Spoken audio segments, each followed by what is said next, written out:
اللہ کریم کی طرف سے جو بھی چیز ملے وہ بڑی ہی ہوتی ہے، اور بعض اوقات نعمت کے ساتھ زحمت بھی آ جاتی ہے۔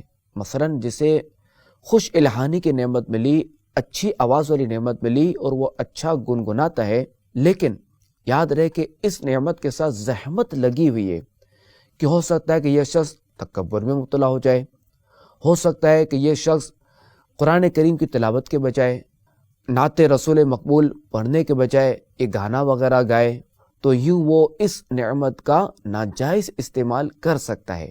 بہرحال دنیاوی نعمت کا رحمت سے مقابلہ نہیں ہو سکتا، اور اللہ تبارک و تعالیٰ کی رحمت میں کمزوری ناممکن ہے کہ اللہ تبارک و تعالیٰ ارشاد فرماتا ہے وَرَحْمَتِي وَسِعَتْ كُلَّ شَيْءٍ، ترجمہ کنز ایمان، اور میری رحمت ہر چیز کو گھیرے ہے۔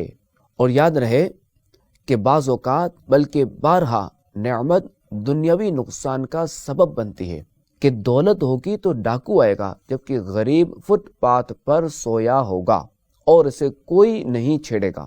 بہرحال نعمت نعمت ہے اور رحمت رحمت ہے۔ نعمت امتحان ہے، جبکہ رحمت میں امتحان نہیں۔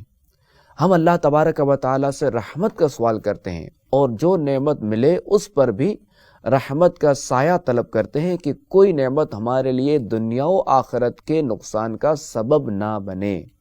آمین بجاہ خاتم النبیین صلی اللہ علیہ وسلم۔